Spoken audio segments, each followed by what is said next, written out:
You're listening to the Roofr Report. Tune in for exclusive interviews with roofing experts and insights from leaders who walk the walk. Grow with Roofr, and your host, Pete McKendrick. Everybody, welcome back to the Roofr Report. I am your host, Pete McKendrick, and I'm here with the best branded roofer in the business, Ben with Roof Tiger. How you doing, Ben? Nice to have you. Good to be on here with you. Yeah, excited for this one. So let's start off, I guess, with the most obvious question for me. Where did Roof Tiger come from? So my dad used to call me Tiger when I was a kid. So go get him, Tiger. And Roof Tiger developed from that. My dad and I started the business together. We're partners. And the name Roof Tiger, essentially what I found in the roofing industry when I started studying it was that everybody felt and looked the exact same. So I actually just took every element of a roofing company and flipped it backwards. So most companies have Tiger roofing, right? And then have white trucks with your logo. So the name itself, Roof Tiger, sounds different. It's more catchy. It's like Facebook, Snapchat, Roof Tiger. And so it's easy. It rolls off the tongue. People can remember it, but then also has to do with my family. But the whole identity came from wanting to be different and not wanting, I think white trucks are a disease. And so Tiger Stripe Trucks was the very first kind of inception of the business. Nice. Yeah. I mean, I think you guys have done a brilliant job with the marketing, obviously, and the branding part of it. And, it's interesting that you say that, because I do think so many people come in here and, so I used to work at the CRM, and then here at Roofr, we're dealing with hundreds, thousands of roofers, right? And you see so many names that get repeated over and over and over again, right? Every state's got the same roofing names just repeated. And so it is nice and refreshing to see you guys kind of stand out, do something completely different. And how valuable has that been for you when it comes to name recognition locally and winning business? Extremely. Going back to your last point, Pete, I think a lot of people, they're afraid to step out of the industry because they want to be taken seriously. So they're like, well, what do really good companies do? And they just kind of copy that, but make it their own. I took the exact opposite approach, where I was thinking 80% of people actually don't trust contractors initially. And so I wanted to stand out in a really good way. Also, contractors, when you step out like that, you have to back up. You have to talk the talk and walk the walk. Because you can quickly, a brand like mine, if not executed correctly, could actually become the largest problem in the industry. Because hey, that Tiger Stripe guy is a turkey. He's not good. So it's the exact same concept. So I just believed in our team to deliver a really exceptional product, and therefore was willing to do the marketing at a high level as well. As far as value goes, Roof Tiger is extremely valuable. The name recognition in the area. If I were to put you in my driver or in the passenger seat, Pete, and drive you around the city, and you were just to watch other people and how they respond to it, it's amazing.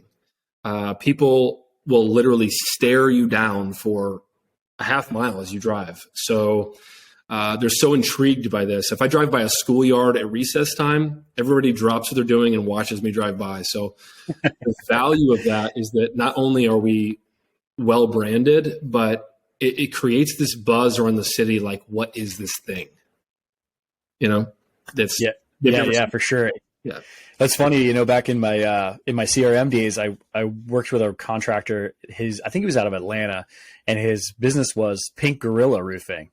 Yeah, and I was like, that is so random, right? And it's this big gorilla, this muscular gorilla in like a pink tank top. But I was thinking, from a branding standpoint, that's brilliant, right? Like, everybody sees the pink gorilla everywhere, right? And he becomes very recognizable in his local area. Yes. His branding stands out, very different than the rest, like you said, than the people who have been repeated over and over again. And, as funny of a name as it seemed at the time, I was like, it's actually brilliant, right? Like, he actually did a really good job of separating himself from the competition. Yes. I also was very careful in the beginning when I thought of the name before I came up with the logo and we designed it. I had another designer who helped me kind of create everything, the assets. And I was very careful not to be too aggressive in my marketing. If you were just to Google the word Tiger logo, a lot of them have I'm very careful to not have the mouth of the tiger open. This is getting very specific. But what I find in the roofing industry, since we're predominantly male, a lot of guys want to be ultra aggressive with their marketing. but actually females make most of the decisions at home. So you want to be very careful not to be too aggressive in your marketing, because females will be responding to your brand all the time. Families buy houses. So I think it's very important not to be too alpha male aggressive. It'll actually work because people will be afraid of that more so. It's interesting. So obviously you took a very calculated approach to this. So let's go back to the beginning. Where did you come from, right? Because obviously you weren't born and were like, maybe that's not the best way for me to put it, right? But obviously you didn't come, you weren't born and you didn't grow up thinking like, man, I want to be a roofer, right? So where did Ben start, right? And then how did you get into roofing? I'm an alien to the industry. I love it. I actually got my start in construction services. I worked for a local contractor doing bathroom remodel, and bathroom's the exact same thing. It's the same problems. So I worked there for 3.5 years. I had really good mentors in the business that kind of helped me understand how to make money in construction. And I started coming up with ideas for them to kind of do. They let me run with some stuff, which was really healthy. When COVID happened, everything changed, right? And I worked for a roofer for 2 weeks. This is my first exposure to the roofing industry. This was like early 2020. And this guy's like, hey, if you find leads, you can sell roofs from insurance claims, and then insurance pays for the job. And I was like, this is crazy. And I worked for this guy for 2 weeks, and I was passing him referrals for my family. And when the actual construction process took place, there was no communication. The wrong color was chosen for the roof. Nails were left all around the roof, and I was furious. I flipped out. I was like, this is the worst customer experience I've ever had in my life. And then when I called them out on it, it was like, you guys need to fix this. They played it off like it was no big deal. And so I was beside myself. So I immediately quit, and I called my friend and I was like, man, I think we can do this and become a really strong roofing company if we can take advantage of the weaknesses of the industry and just do the opposite of. So we came up with the concept early 2020, launched the company in August of 2020. And as I say, the rest is history. One of the biggest differences is I changed my name, as you know, on Facebook to Benjamin Tiger. And I personally started branding myself as the Tiger. And just like the Tiger trucks being kind of cohesive to the culture of Peoria, where I'm from, Benjamin Tiger on the internet, like the persona that I've created, is the same personality. It's like a playful nature. It's fun. It's engaging. I wear ridiculous clothes, which is actually who I am. But I feel like when I name myself that, when I actually changed my name on Facebook, it became this thing to me where it's like I can kind of step into this role of being a cheerleader and a flag bearer for my company. And then the exact same concept with the Tiger Stripe truck that it's so different. It's like Benjamin Tiger can be that same person online. I'm talking in third person, but you get what I'm saying. Yeah, for sure. Yeah, same concept. Yeah, well, and I think you touched on something that's really important, and I think like we hold it very close here at Roofr is the customer experience, right? Like yes. If you don't know how Roofr started, if people don't know how Roofr started, right? Like we're a marketplace. We facilitated the sale between the customer and the contractor, so we got to see both sides of it, and we got to see the experience that the customer was having. Yeah. And that's when we realized like a lot of this process is broken, which is creating a horrible customer experience, like you said, right? From a quality standpoint, from a speed standpoint, contractors are not organized. And how do we pivot and how do we help the contractors to make their life better and easier so that they can go out and offer a better experience ultimately to the customer? And, I think that's a piece that for a long time has been missed in this industry. And I think, like you said, like we talked about even before we started recording this podcast, is that, we're seeing this change in the industry. And I think people are realizing like now's the time to get together and figure out how do we change the image of the contractor, but yes. How do we make a better experience for the customer? So, how important do you think that has been to your success that you guys kind of changed the game there and said, hey, we're not going to do it the way all the other contractors do it. We're going to do it completely the opposite, right? And change quality and change the experience for the customer. Yeah, that's really important, Pete. And Roofr, in my experience, has been not only from the product standpoint, but from the customer service, your guys' staff, the way you take care of your contractors. You're one of my favorite partners to work with because of that mentality. It's like you guys do things right, but you also have a culture that obviously believes that. How important is it? It's incredibly important. Entrepreneurs are problem solvers by heart. And if the product wasn't broken, if the product was great, copy it and make it your own, right? But the product is not great. 80% of people don't trust contractors. So why are we trying to fit into an industry that's broken? I think people are scared to do things different, like I said, because you're out on a limb and people will laugh at you. When I first started, I was driving these Tiger Stripe trucks around the city before we made one sale. And contractors would look at my truck and literally laugh. They'd be like, this guy's a joke. But now those same contractors are calling me for work. So I'm very empathetic to the customer experience. And if you just study the problems and then make solutions as part of your company culture, that's it. It's as simple as that. So I think this is very interesting because normally, when we have conversations with contractors, they're guys that have been in business for, 15, 20 years. They grew up in roofing, like even our CEO, Rich, he started when he was 12. He's grown up in roofing. So it's interesting to me that you guys are fairly new, right? Like you guys are in the way we think about roofing companies. You've been in business, this is your third year?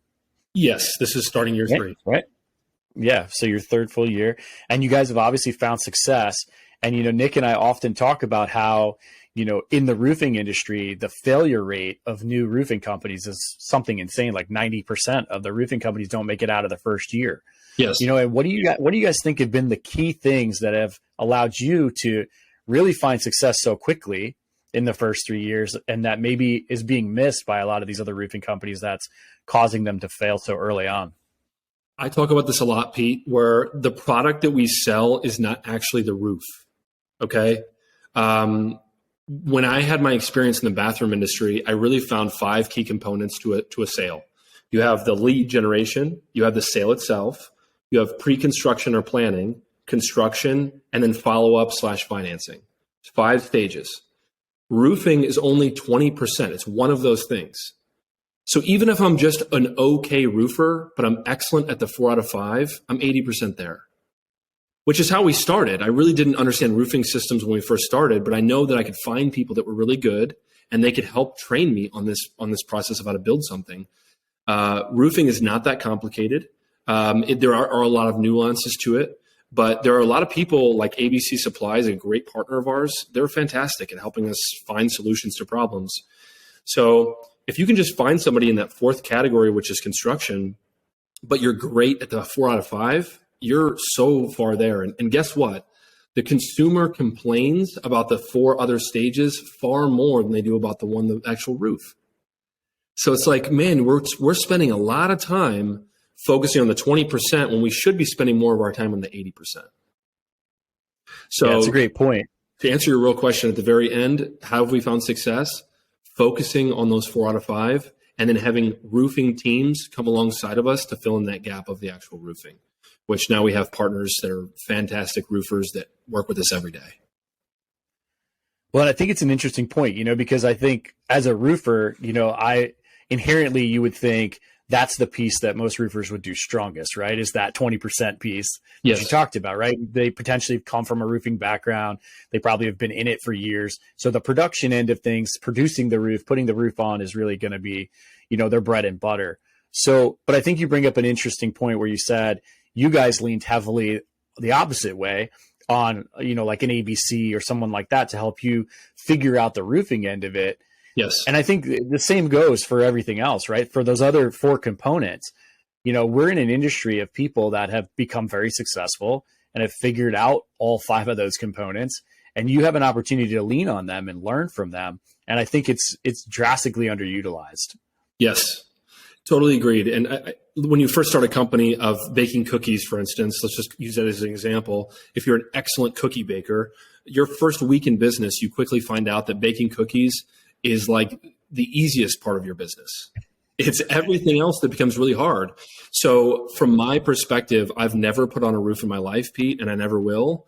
But I am determined to be the best marketer, lead generator in our industry. Like I want to be that guy that it's like, this is something special that I can then do anywhere. If I were to move to St. Louis, Missouri or Orlando, Florida, or you name the city, I could do this exact same strategy and stand out just as much because no one's doing it.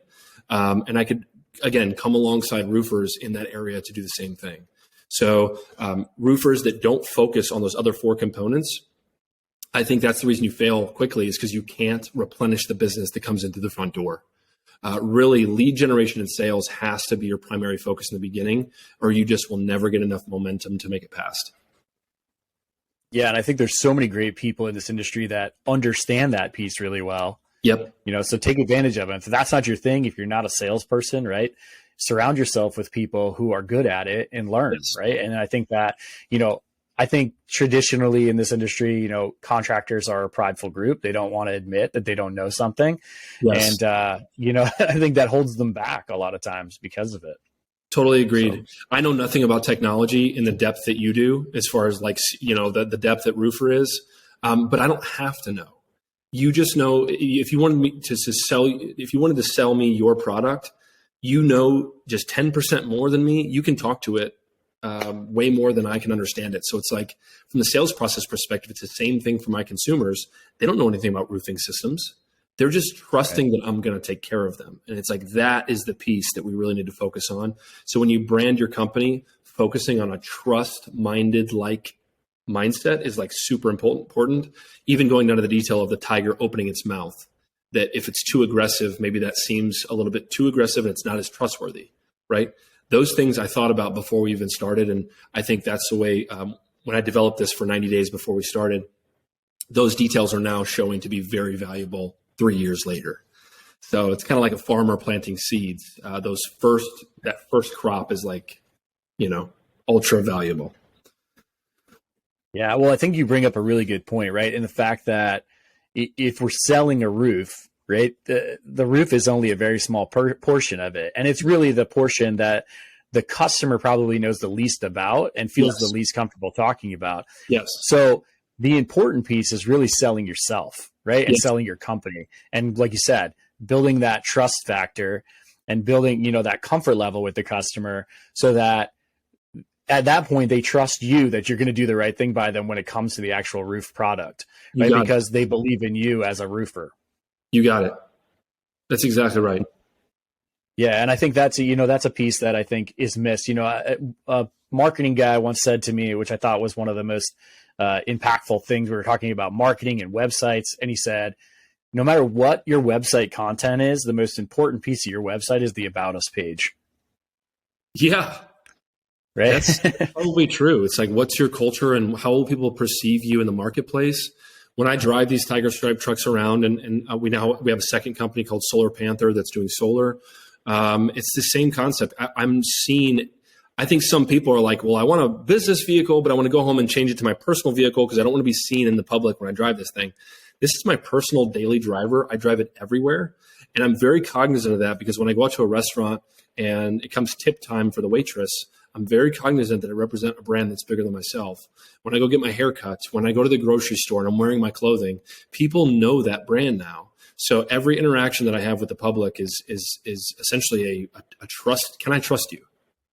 And the more you're just constantly building that foundation, right? Yes. It's like this Tiger guy did this. They don't even know my name. That's okay. But this guy is trustworthy. I will give him my grandma's number to go fix a roof. It's like, that's it. That's the answer. Well, and we often talk about being, 5 Mile famous, being a popular person in your own neighborhood. Yes. And one of the things we talk about is exposure, right? Like and this speaks to that factor. It's like, the more people see you, the more they start to feel comfortable with you. Like, oh, I know that guy. Yeah, I see his trucks all over town, or I see him, in his Roof Tiger stuff at the grocery store, right? So then they start to remember you.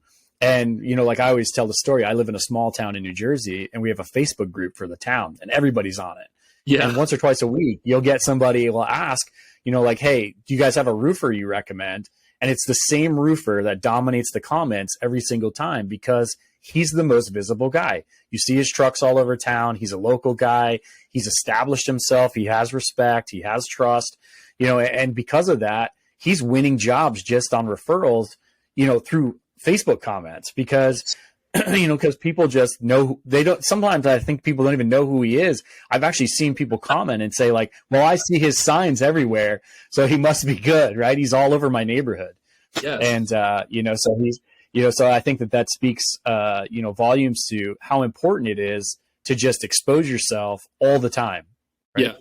So I totally agree with you. It's constant. It's the machine. It's some people call it a flywheel, which I appreciate. It's like let's call it 6 flywheels on a stick.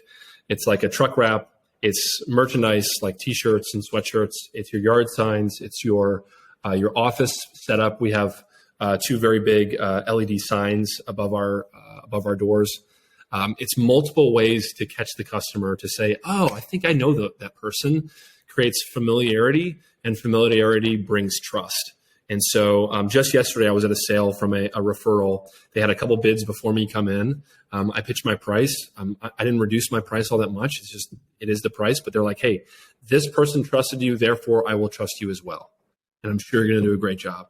Those leads and that way of doing business is the most powerful, the least expensive, and the more viral, because those people get into community with you, and all of a sudden you can count on them to give you more referrals. So that's the way we've done business since day one. In the beginning, it was very difficult because you just have to create that momentum. But I think the Tiger truck specifically helped us build it because it's something so unique that nobody was doing. So it was like that initial spark that caught. Yeah, and I think it's interesting, right? Because we often get asked, we have a lot of new roofers, right? Roofr is a product that, because of our price point and because of how simple it is to use, we get a lot of new roofers, people that are new to the business, people that are, young, let's say first year companies. And a lot of times we'll get asked for advice on, hey, I'm on a really tight budget. Where do I spend my money? And you get all kinds of different suggestions. I know that we did a podcast with Latif, and he talked about, hey, if you are just going to buy like one piece of software, buy an estimating tool so you can stand out, buy a product that allows you to write nice proposals. I find it interesting that you guys went the route of using it for branding right away, right? Like you branded yourself first and then worked your way into like your marketing. Cause I think, so many times people are just like, oh, I got to start running Facebook ads, or I got to hire a marketing company, or, I need a big CRM. And so it's very interesting to me that you guys said, hey, step one, let's build a brand, right? Let's build a brand and then build a roofing company off of that brand. And I think that's a unique approach. I think that a lot of people like to rent things. Facebook is renting. You have to buy it each month, right? You have to purchase leads on Google every month, and it's expensive. It's not cheap, especially when you're starting out, like every dollar counts. When you purchase something like a truck wrap and like a truck, you own it. You own the means of the marketing tool. And these truck wraps will last for 5 years. It costs about $3,500 to $4,000 to wrap a vehicle. So it sounds expensive up front, but then it lasts for 5 years, and you're getting so many impressions as you drive around. I was thinking about this today, Pete. I was driving to the office. As I was driving here in traffic, I was getting, our vehicles are ridiculously bright. And I'm getting impressions as I drive in here, but I'm not even thinking about it. I'm not thinking about marketing. It's marketing itself. So it's like getting rent paid for a renter if you own the house. You're thoughtlessly making money. I'm thoughtlessly creating impressions. And when you multiply that, now we have 7 vehicles wrapped in 2 trailers. These things are everywhere all the time. People will message me on Facebook. I see you guys constantly. And it's like, that is on purpose. Yeah. I don't have to necessarily pay Facebook or Google. Our cost to marketing is less than 2%. And so that's Benjamin incredible. Tiger, the avatar I've created online, that's all organic content, and I pump a ton of it. And so that gets us free exposure as well. People reach out to me, hey, can you do this for me? Can you do this for me? Of course. Then I connect them over my team. I am a lead generation tool as well as our trucks. So very interesting. Yeah, because I think that, I think so many people think in order to get leads, I'm going to just have to pour a ton of money into marketing. That's right. You guys have done completely the opposite, right? Like you guys have proven that you can do it with a very small budget, right? From the marketing side. It's either that, Pete, or it's door knocking, right? And we door knocked in the beginning as well because we had to. We were forced to. But I knew from a lifestyle perspective, I know kind of door knocking is kind of like a macho thing. It's like, if you're not door knocking, you're a sissy, that's kind of the mentality. But I knew for a fact that I will not be forced to door knock. I will not. I'm not going to do it. I'm sorry. I'm not that guy. I'm not that guy. I am the guy to create a business that will feed itself, essentially. But I'm not the guy to go out and knock doors till my fingers bleed. I'm sorry. Call me a sissy. So I've got an interesting question for you. 3 years in now, looking back from the beginning, what are some mistakes that you've made that you're like, man, if I could go back and do that again, we would not do that, right? Because I think that happens to everybody, right? And I think that it's great insight for people who are starting in roofing. You know, maybe they're in year one, or maybe they're even a sales guy thinking of breaking out, starting their own roofing company. Like, what are some things that you look back on and, you know, not necessarily regret, but have definitely learned some things? Save money. Don't spend it all. Don't hire employees unless they're absolutely necessary in the beginning. That's very valuable. I quickly hired people that we didn't necessarily need at the time. I quickly spent money on things that I thought were super valuable, but turned out to be not so valuable. And so I'd say save money more often, be very conservative with cash flow. When your first winter hits, we're in a winter state here in Illinois, and it's very cold. You can't roof from December to February, March. And so you've got to hibernate for a few months. So save cash, don't hire employees too quickly. And then I'd say don't look at the industry for the trend. Don't look around for people don't copy people. Do something original, because 80% of consumers don't trust roofing companies. Therefore, you should be able to stand out and do something different. Yeah, and I think that is really well said. I think that, you know, so many times there's so many little things that you can do, right? Like, you don't have to do major things to stand out from the competition, because like you said, the contractor is already there's a bit of a lack of trust there anyway, right? So earning that trust is fairly simple, right? Looking professional, having a good brand, standing behind your brand, building that trust factor by having that exposure. You know, these are simple things that you can do. They don't really cost a lot of money. You know, and I think that they often get overlooked by the roofer. So a question for you along the lines. To step in here, Pete, what do you think Roofr, why has Roofr been so successful since your inception of growing the people that are really loyal to your brand versus the other competitors? Yeah, it's interesting, right? So I one of the things that I do at Roofr is I actually teach a class to all of our brand new employees. When they come in on day one, I teach them a class called Roofing Industry 101, and I introduce them to the roofing industry.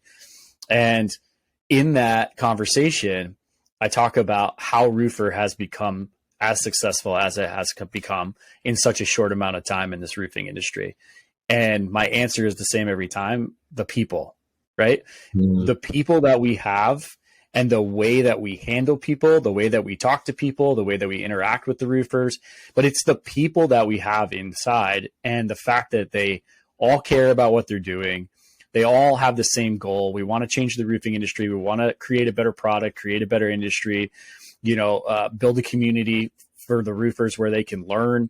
Like we just had some conversations internally about solidifying the knowledge of roofing across our whole entire staff. Like, we're actually doing trainings to teach our entire staff more about roofing so that they can become more of an authority and almost like a consultant for the roofer, rather than just a support person or just a success person, which they're fantastic at it. But, I always say, I came from CRM. I was a contractor before, and then went to a CRM, and now a roofer. And as a CRM, we talked to, I could talk to 10 different roofers a day and get, a glimpse into their business. So by default, just by osmosis, you become this like roofing expert on what works and what doesn't work. And probably these customer success folks in the industry are probably one of the most underutilized knowledge bases, I think, of any group, because they are in so many roofers' businesses. They see the successes, they see the failures, they see why the one-man show is doing really well, and why, the 200 employee operation is a complete crap show, right? Like, I've seen it all, right? Like, I've seen it all. And I've seen the opposite too. I've seen huge organizations that were like well-oiled machines, and how did they get there? What have they done to be super successful? So I always say, like, you guys are I tell the success team all the time, like, you guys are roofing experts. You know, maybe you've never roofed in your life, but you've become roofing experts just by understanding how a roofer works and seeing all these different versions of it and seeing what works and what doesn't. You know, and I wish roofers would leverage them more. I wish they would lean on these guys more like business consultants. But, you know, I always say to our guys, it's the people, right? The people are what makes your business. And, you know, I think that we've done a very good job from, you know, I always think back to Matt Radford. When I was at the CRM, the only person I knew at Roofr was Matt Radford, right? Because he was everywhere. like people for the longest time thought Matt Radford was the owner of Roofr, right? Matt Radford, that dog in him. He's got that dog in him. Yeah.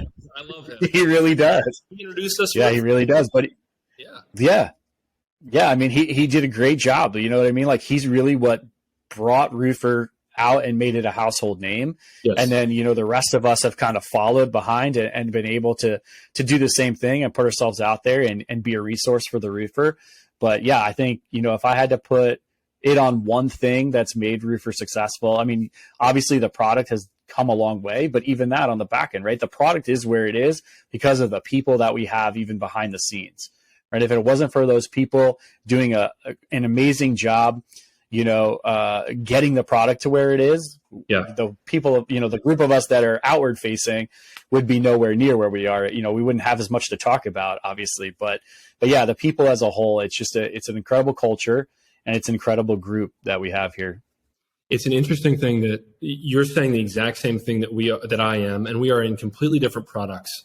My product has to do with literally nails to shingles. Your product is a technology system, the CRM and measuring tool, and probably so much more in the future. You guys are going to continue to develop and do great things.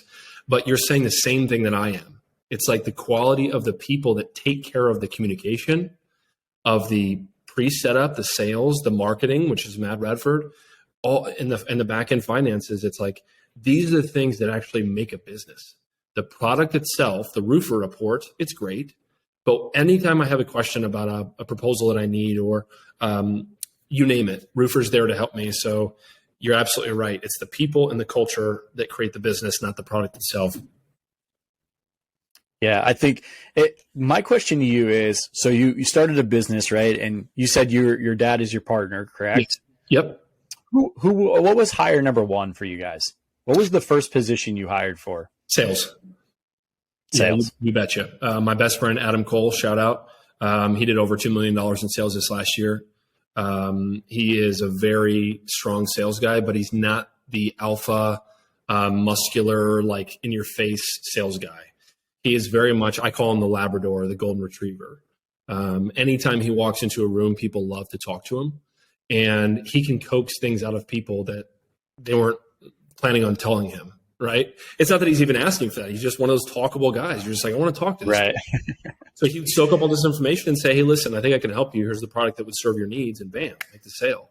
And I think he's one of the best salesmen in the industry because he flies under the radar in a sense. He's not this guy that's braggadocious or too aggressive. It's just people love him. And that's he's grown our business. So that was the number one hire. The second hire was really the core three in Roof Tiger beginning was those three. And then we hired a couple other people for foremen on the backside. So really taking care of the job site once it's ready to go, and then sales, obviously. Yeah. So, and how important was developing a process early on, right? So I'm a CRM guy. That's my background. Obviously, we're building a CRM at Roofr, as we speak here on this podcast, so I'm a process driven guy. I've always been a fan of the process and how important it is to the operation. And how did you guys early on, how early on did you guys really like set a process, write it down and be like, hey, this is what we're going to do. And now we're just going to plug the people into this? Day one. It was day one. So my experience in the bathroom industry really gave me the insider scoop to what goes wrong during a construction process. It's passing off from pre-planning to sales to pre-construction to construction, and then it's passing through a chain. So if you have a weak link at some point or a broken link for communication or process, everything breaks down. And so from day one, I knew that. I put it up on a giant whiteboard, and I literally took a piece of paper and said, okay, this is a contract. How do we go through and pass this on to the next person? What will you say? How will it be communicated, on what platform, etc. And so from day one, we were actually working on it. I read an article that Kobe Bryant back in the day, somebody walked in on him shooting, it was either before or after a game, and he was all by himself. And he kept doing the same 3 moves over and over and over again for like hours. And they're like, Kobe, like, isn't your game supposed to be something, like super flashy or working on this or that? He's like, I want to do these 3 moves so well that my brain just turns off and I do it automatically. And it's just so natural. It's like, that is what we want. In the process of, I want one person doing a specific process over and over and over again, so they just get so good at it. It's the Henry Ford assembly line method as well.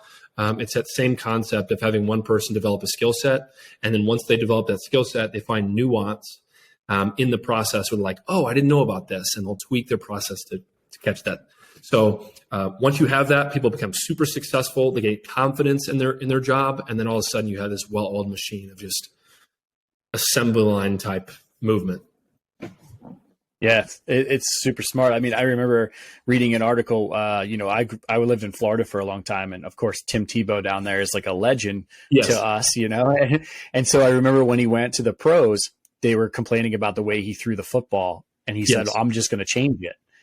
Right. And I remember reading this article about how he was working to change the way he threw the football. And in the article, it was saying that the muscle memory takes 2,000 times of doing something the same way. Wow.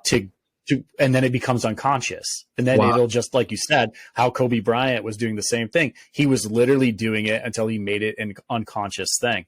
Yes. And I think that speaks to the process, right? Like if the process is there and your team is working in that process, that assembly line type of scenario over and over and over again, it becomes unconscious. Yes. Right? They just do it. Things just happen, right? And then, like you said, and then you just identify the opportunities and you tweak them and fine tune them. Right. And that's a lot easier than, going into, having kind of this cowboy effect of where it's just kind of a free for all and you don't know what's going on and things are getting lost and confused. So, yeah. So I find that very, very interesting that you guys went in from day one with that idea. And I think that speaks to your success. Yeah. Right. Because, like at RoofCon, I did a breakout session and I talked about the process, and in a room of probably 40 or 50 roofers, I think we had about 6 people that said they had ever written down their process on a piece of paper. Wow, that's telling. Yeah.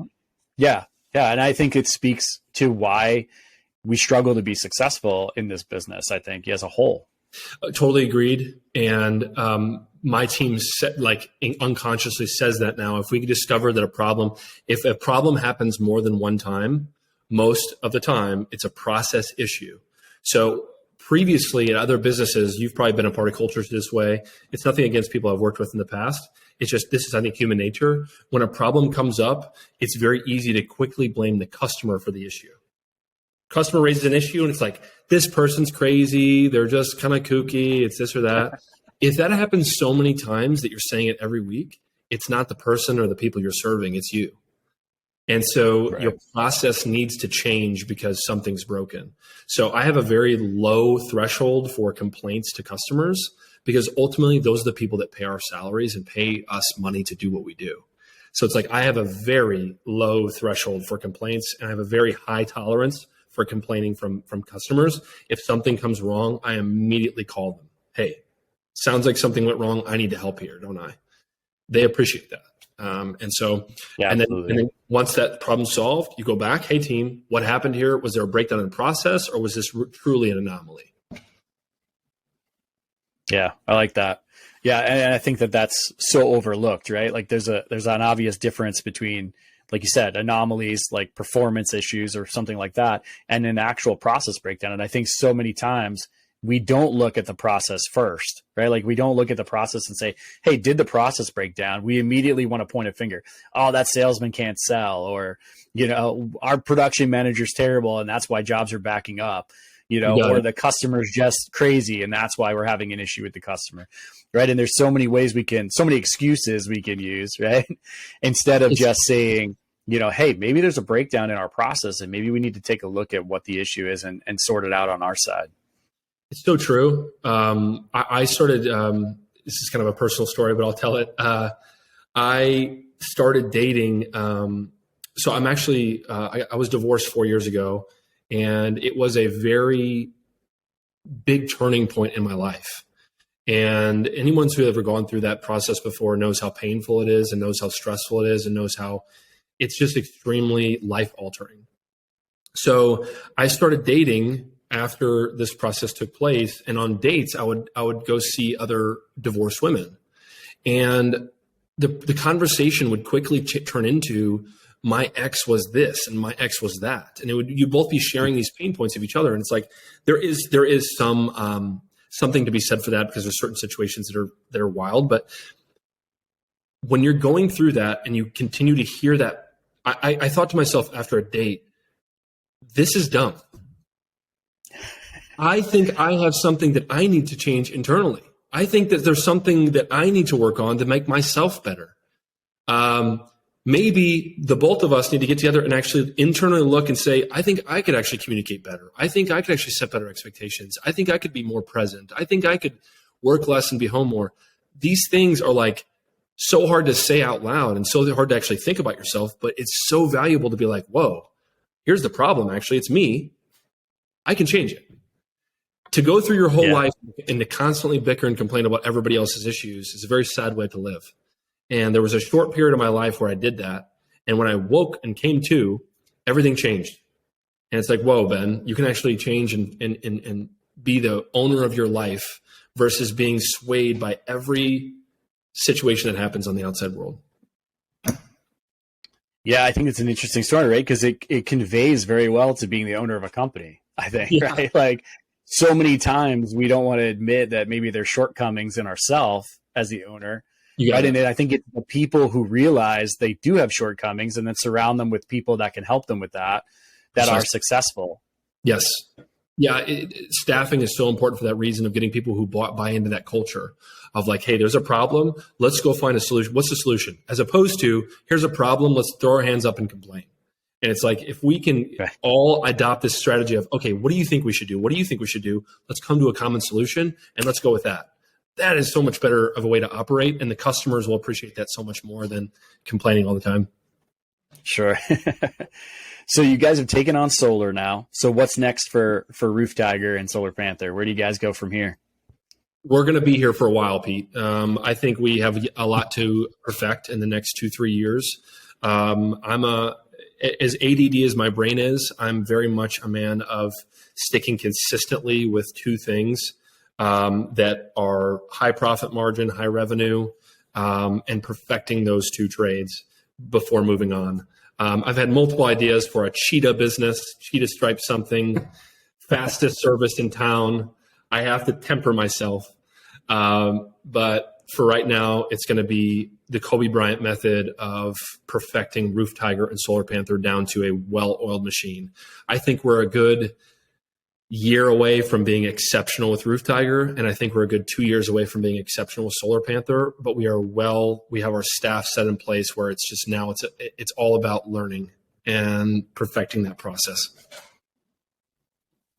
Nice. I like it. Yeah. And I think, I think that's another mistake that roofers often make is they get into it. And when they do find a little bit of success, they start to look for, what else can I do? Right. And I see so many of these guys that like diversify, next thing they're doing siding, and I see them out there doing fencing and like all these random things, right?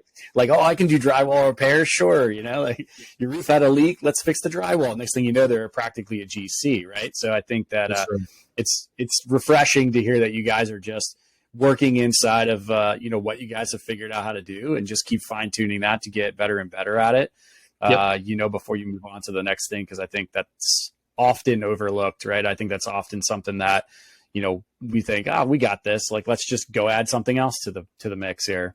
True. Solar came from getting so many calls about it, but also understanding the industry. I come from a solar background. Solar has the exact same problems as roofing in a lot of ways. The warranties, how you structure the business is very different. How you install the solar panels is different, but the problems are the same. There's a lot of fly-by-night contractors that are not building local trust, and they're coming from out of town. They're coming from out of state. Businesses closing and opening. The act. Please pardon the interruption, folks, but unfortunately, we had some technical difficulties with this episode, so I'm afraid this is where we'll have to cut it. We do hope you enjoyed what you heard from this episode, though, and this was a valuable conversation with Ben. We'll be back with another episode of the Roofr Report before you know it. Stay tuned.